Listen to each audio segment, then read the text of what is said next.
Men nå skal vi sammen legge ut på arktisk reise og få høre musikk som ja, forankret i den ekte samiske kultur.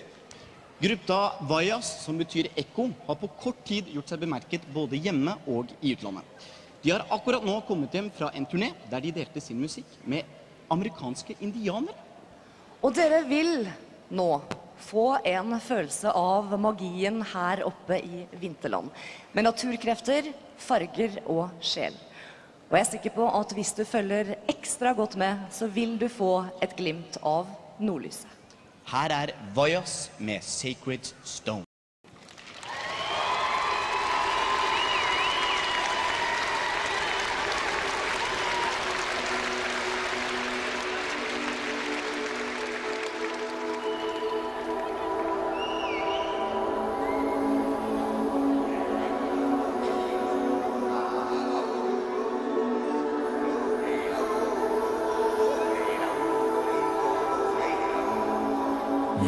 Suốt chỉ lấy yêu suốt chỉ lấy nhớ suốt chỉ lấy suốt chỉ lấy yêu suốt chỉ lấy yêu cô lấy luôn ở lư lang cô lấy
suốt chỉ lấy nhớ suốt chỉ lấy suốt chỉ